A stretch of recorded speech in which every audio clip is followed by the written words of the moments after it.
a kid's book, and a kid's book is a great book. And you said you thought that it wasn't, but again, you're judging it on the I wrong. said it was a near great book, Dan, and I Yeah, think that we're disagreeing by a hair.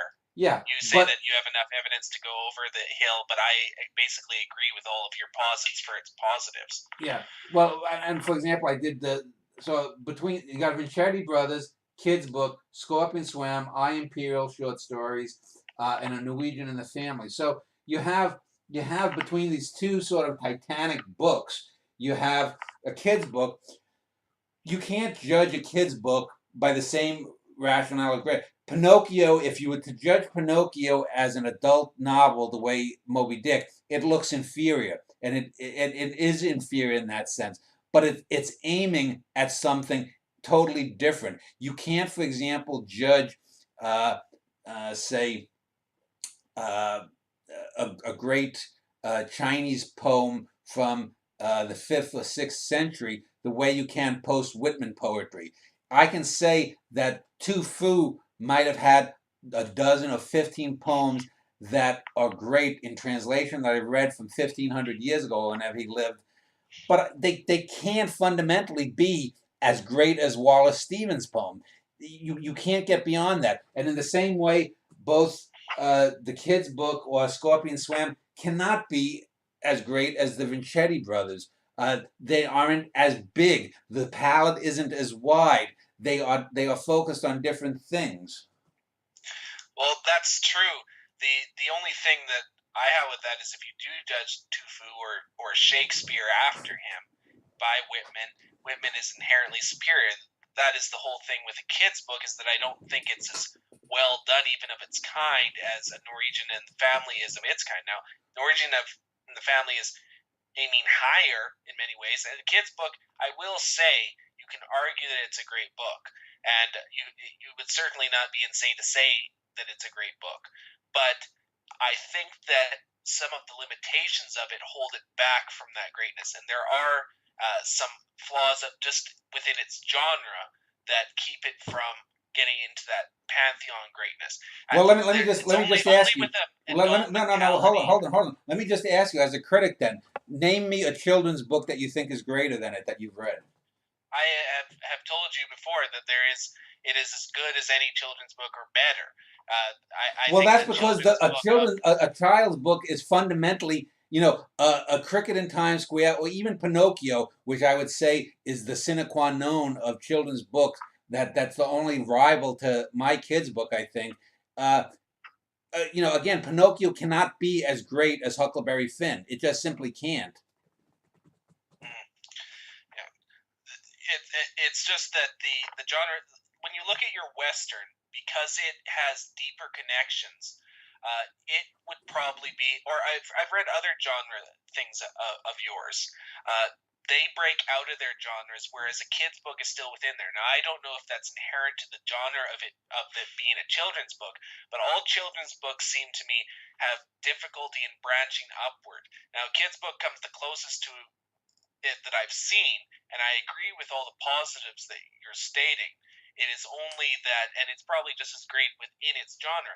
It's only that getting up there and also reaching an adult mentality at the same time is far more difficult for that genre for whatever reason. Well, I that's don't one of the think you were reasons at that your I have. peak prosaically as you were from a Norwegian and the Family on, where it seems like you can do almost anything. Well, that's one of the reasons I have the meta device of Henry and Cobby. Now I know Alex didn't think he thought that I was trying to guide the You see, reader. that is what I think redeems a lot of what I thought was wrong with it. The whole dream trope, which, as you stated, is still a very well done dream trope and better than far some of the most famous ones out there.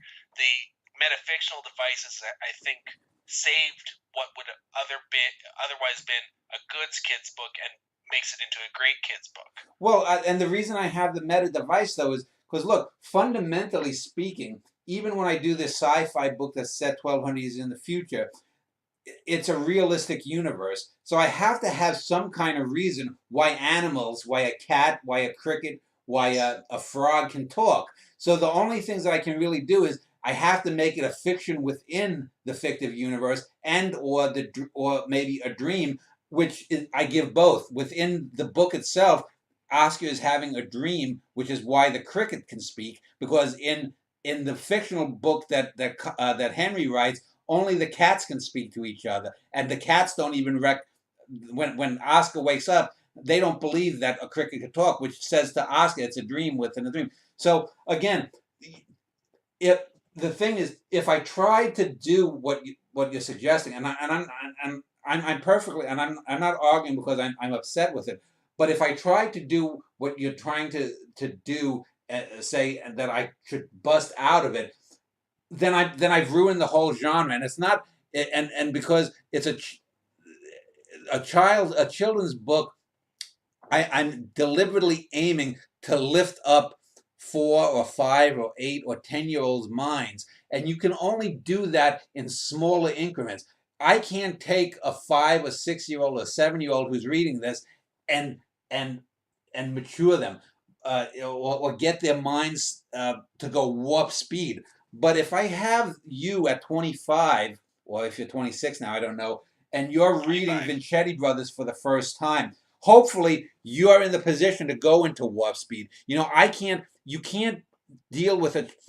These are, art is communication. To communicate in a children's book, I have to be communicating to children, and there are inherent limits that if I go outside of it, I I may make the book more adult like, but then it ceases to be a children's book. Yeah, so it fails its conventions, but if it did branch out, it may very well be a greater book. And I'm not saying that the animals have to realistically talk, because I think that that would be a stupid device. But I mean, talk it as actual animals. That I'm saying that it doesn't have like Incident or Huckleberry Finn the ability to capture a child's world, but at the same time get to an adult mentality. And I agree with you though that it would do a disservice as a children's book if you were to do that. Yeah. Well, Huckleberry Finn, the child is the hero, but it's not a children's book, so that's No, different. Tom Sawyer. it's often mislabeled as a children's Yeah, book all the time. it's more fair to compare Tom Sawyer to My Kid's Yeah. Book, and I think My Kid's Book is the equal or superior to Tom Sawyer. Tom Sawyer is another one that's right there by a hair. You could argue either or for it. Do you at least agree with me that you could argue that it's a near great book? Oh yeah, I mean, I would say it's a great book. I mean, again, it's like saying an animated film. Can you think of any animated film that is a great film? If I think of some of the classic Disney cartoons, or even the short Warner Brothers cartoons, I think some of the short Warner Brothers cartoons, there are probably 15 to 20. Some of the Roadrunners, some of the Barber of Seville, Bugs Bunny, that even though they're only 6 or 7 minutes long, are great works of filmic art. But of course, the greatest Bugs Bunny cartoon simply can't be as great as the Red Desert or La Dolce Vita. But that doesn't make it that I it's a think that lesser I greatness, but think it's that still the great. problem I have with that particular thing, and it must be just of the children mentality, is if you take the greatest Daffy Duck cartoon, there's no way it can equal even some of Bergman's lesser stuff, like The Seventh Seal, which is just a near great film, or Howler the Wolf, which is arguably a near great film. That it can never reach that level, even though those films failed to get greatness. But it can't reach the level, because if it does, it ceases to be a children's thing. Daffy Duck cannot be sitting down and playing chess with death, only if it's a parody. Yeah, and it does racket up your diversity too, because when you go from Vincetti to a kid's book, it certainly I would say that people that will come to that book will probably hate it if they like your work. Yeah. Well, Charlotte, I look at things like Charlotte's Web, A Cricket in Times Square, Pinocchio, Tom Sawyer, Anne of Green Gables. If someone wants to say that my kid's book is within that genre, well, to me, those are sort of five of the pantheon children's books. I was That's a striving good to write example a of Anne pantheon of Green children's book. Gables you just brought up, because as I said, I want to rewatch the series Megan Follows. How does that branch out and get great? Because the mini series, I think, is just overall as an artwork a great artwork. But the book itself, you may be able to argue that it's a great children's book. And I still think that with the Anna Green Gables miniseries can definitely appeal and work within a child's mind.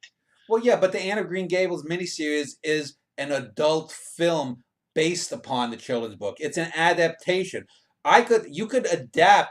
You know, you don't remember.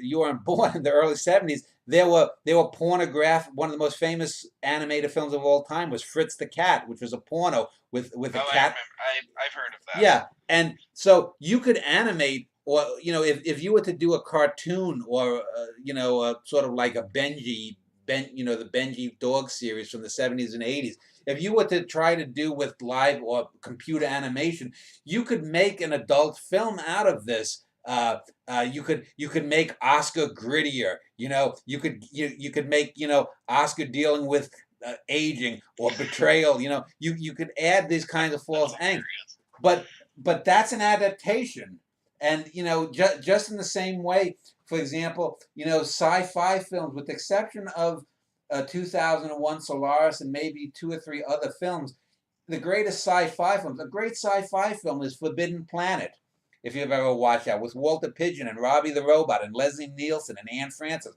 It's based upon The Tempest by Shakespeare, and for the 1950s, it's great.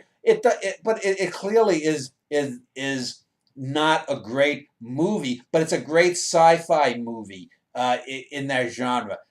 So yes, you have to understand that there are certain levels where things can't go beyond. As I said, greatness, in a sense, is a difference of degree, of kind, not degree. And sometimes when you have genres, you can only go so far, and that greatness, and then you've gone from a greatness of degree to a greatness of kind, but you miss the whole purpose of writing a great science fiction book if you're going same beyond as that. if you were to compare a great musical. Right.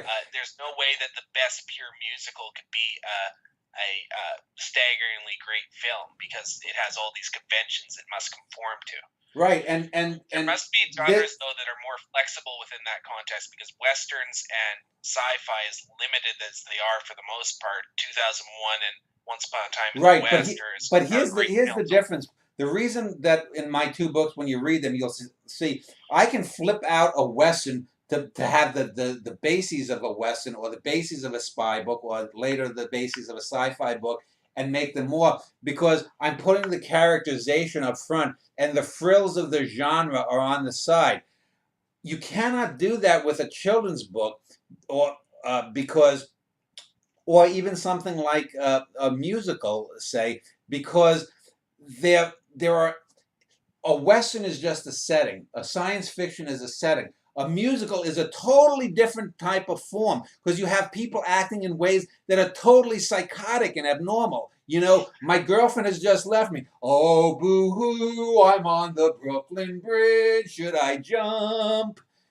That's ridiculous for people to do that in real life. In dealing with children's books, or a child's film or something, or child's fiction, you're similarly constrained. So some genres have constraints that are deeper and more fundamental. Children's fiction, musicals are two of those examples. Ballet is an example. You can't. I mean, you watch Swan Lake, and when the swans are dying, you're not going to be moved as much as seeing the death of. Say the impending death of Cosmo at the end of The Killing of a Chinese Bookie, because you're dealing with people who are dancing as if dancing is normal in real life. So some genres have thicker walls, and if you bust through those walls, you've totally lost the genre, and it's pointless. But a western, things that are dependent just upon mere setting. Sci-fi, westerns, romance novels, spy thrillers. The genres are defined by accoutrements. They're just the things, the fringes on the outside, but the character plunge is more deep. You can't get deeply into a character that's going to break out into a song because it's a beautiful morning on the plains. Oh, what a beautiful morning. People don't do that in real life. But people in a Western may shoot the first Indian they come across. So that's one of the basic differences there.